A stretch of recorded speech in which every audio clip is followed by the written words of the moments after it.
going on, guys? It's your boy Midnight coming to you live again. Hold on, let me see something here. The camera's kind of it's a little weird. Hang on, y'all. Okay, that's just dark. There we go. Maybe it's just me. Maybe I'm tweaking. I don't know. Anyways, how y'all feeling today? It's your boy Midnight coming to you live again. Welcome to the channel. Please feel free to like, share, and subscribe. Again with another Landman episode review. This is episode 6. Beware the second beating. Uh, very fitting title. Very fitting title. Because we have a lot more that takes place in this episode from last episode that's obviously going to show possibly some more repercussions from the actions that have taken place. Now, Kayla and Nate, they go and discuss these settlements with Ariana and her family. Now, one thing, as some of you know, I'm in school for athletic training, right? And one thing that they hone in on is having good bedside manner and soft skills. Since my time at Shock Trauma, which I did work at University of Maryland Shock Trauma for some time, and I also what am I trying to say? Oh, my personality. Yeah, there we go. I just have been told by my professors that hey, you've got really good soft skills. Like it's just something that can't be taught. Like they're excellent, and I always make sure that I build a rapport. With patients, with clients, if need be. Like you gotta be able to have some sort of show some sort of personality, but then also be caring and empathetic, and understand that there's a holistic approach to practicing in healthcare, right?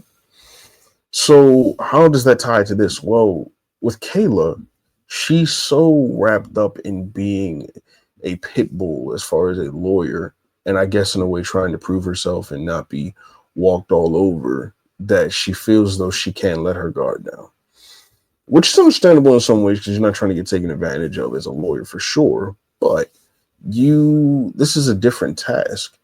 You gotta have some soft skills here. They just lost family members, and you still barking up the tree for what?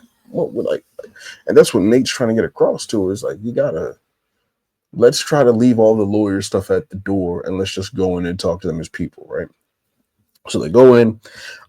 Everyone gets $250K. There's no insurance being nullified. $25K for the funeral. Culpability is also mentioned, which is essentially that in 10 years you can't decide that the accident was a fault of the company. Well, Ariana, I mean not Ariana, Luis's wife and Armand's wife, they just nod their heads and agree to it. It's like, okay. And Ariana's question, she said, well, what if it was your fault? And Nate says, well, it wasn't our fault. It wasn't your husband's fault. Oh, my nose is so irritated. Whew. And it wasn't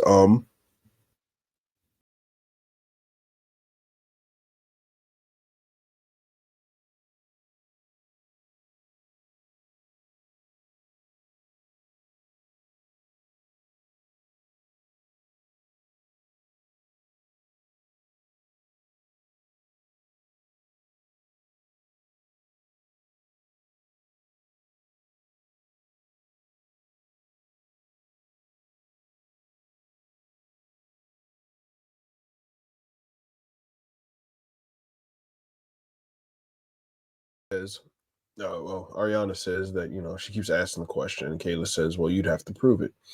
And that would take a lot of time, a lot of lawyers, all these court fees, and so many things. And they would have to also be able to afford a lawyer. She threw that dig in there. It's because it's like, well, they don't really have much. It's like, well, Kayla, relax.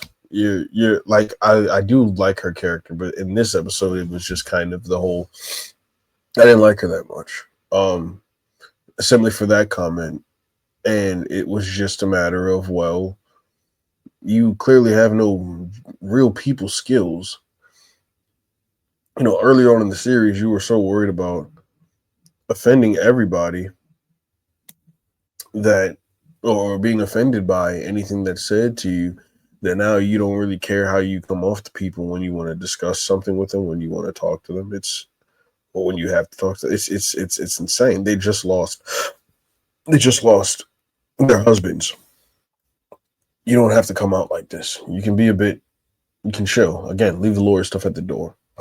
And Nate doesn't want to fight. He doesn't have anyone at fault. So, Ariana's just asking these questions she wants to know because she doesn't know any of these things. Okay, well, she just says, well, it's just cheaper than having to prove it. So you might as well sign the bereavements. Well, in the middle of the meeting, Ariana calls Cooper, but the sheriff answers. Sheriff Joburg, he answers. And he answers the phone. She starts, asking questions like this, where's Cooper? And he says, well, obviously, Cooper was beaten. He's at this hospital, Midland General. And from there, she says that, well, you're going to have to get a statement from me at the hospital because it keeps asking for a statement. But before that meeting even occurred, the first scene is Cooper meeting up with Monty and his wife, as we see Demi Moore. And Angela, she goes to go and get a car, or she just waits in the car while he goes to have this meeting. And she brings him in, and Demi Moore brings him in.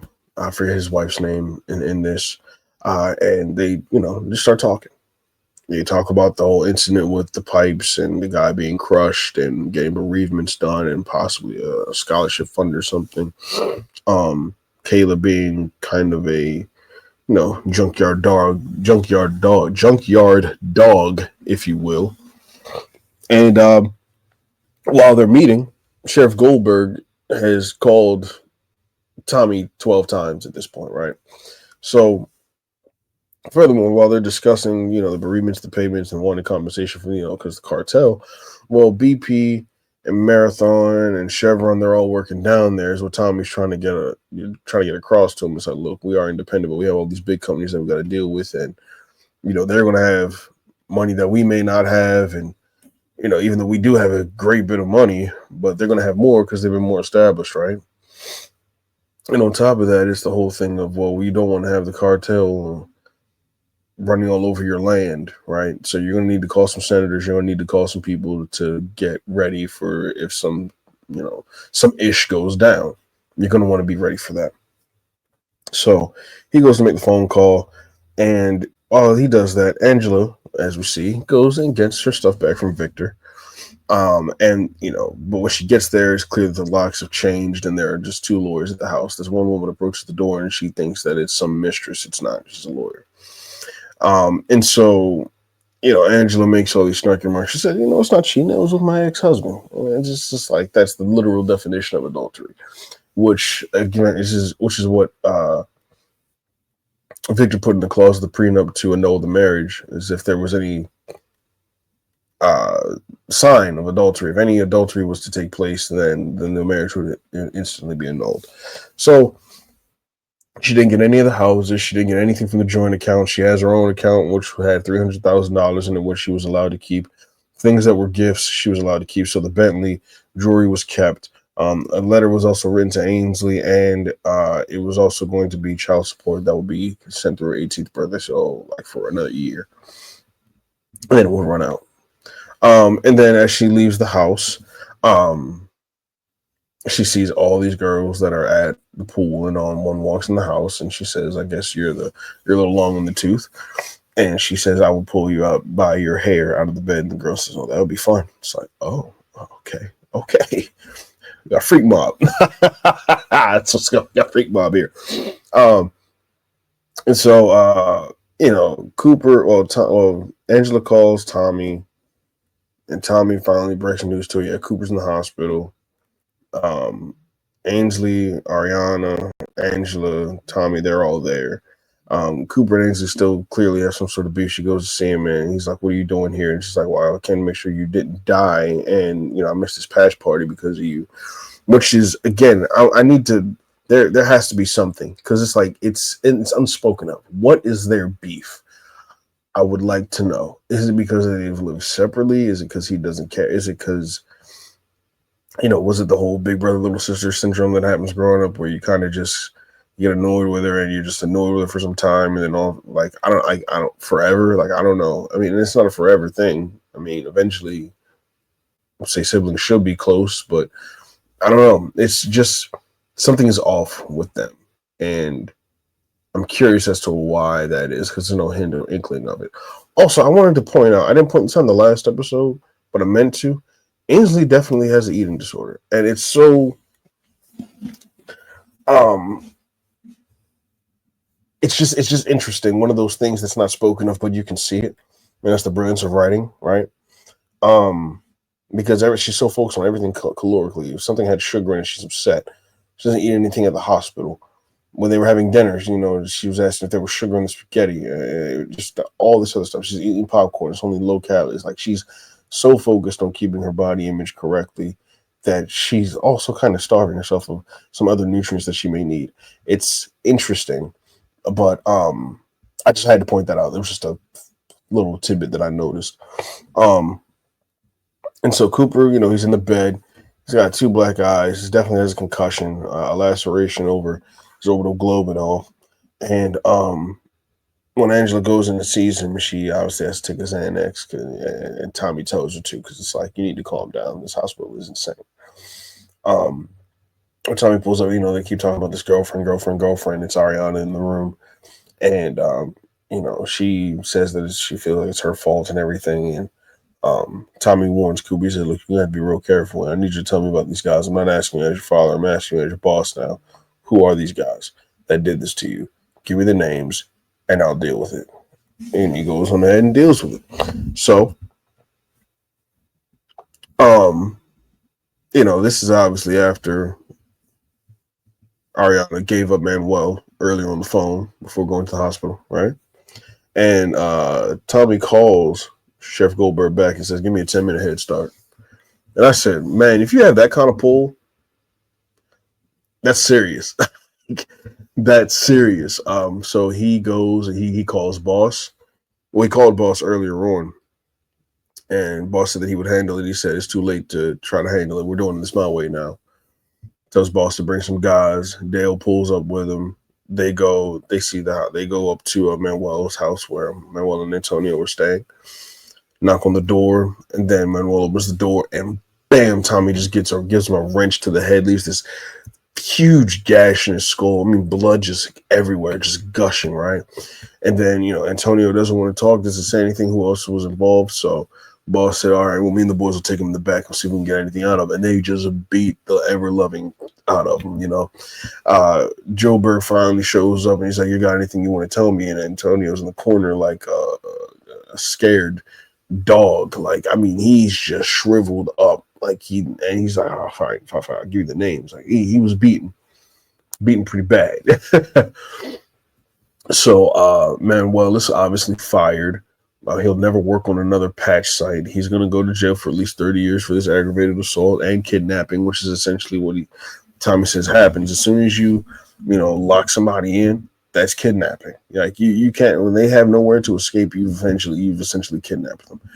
And he says, if you ever try, when you get out and you ever try anything ever again, I'm going to take 30 more years of your life from you. Like, yo, this is badass, man. I'm telling you.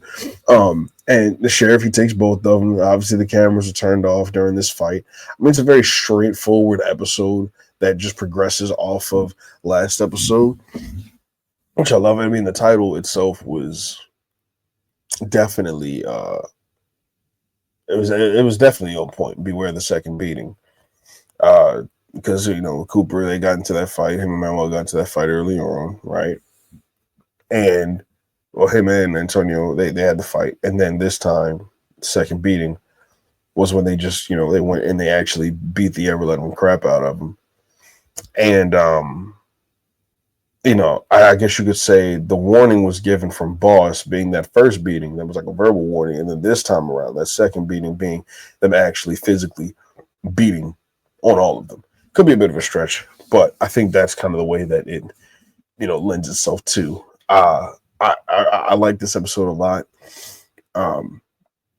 It's like I said, the show's definitely progressing forward as a show should, as far as the story is concerned. And again, I still think there's going to be something more to come out of this Ariana Cooper relationship. I think that I want to see what's going on with the whole Ainsley Cooper situation. I want to see how Tommy and Angela navigate their way through this and how they get past, like, are they able to really hang in there with each other through these tough situations? Because even though, Angela can be a quote unquote she can be a bit melodramatic. It's still within reason for a mother to worry, about her child being severely beaten. And she tells Tommy, you better deal with this. And he does. He very much does, as any father should. So, yeah, that's episode 6, Beware the Second Beating. Y'all let me know what you thought down below. Anything that I might have missed, any comments, any questions, any thoughts, any theories. Y'all let me know down in the comments below. Feel free to like, share, subscribe to the channel, and you make sure that you have a great and wonderful rest of your day, guys. Take care. Y'all go and check me out at these here socials. I'll see you all in the next one. And by the way, make sure that you stay tuned for all types of content that I got going on at this here channel. Remember, one pack, one nation, one smooth hair.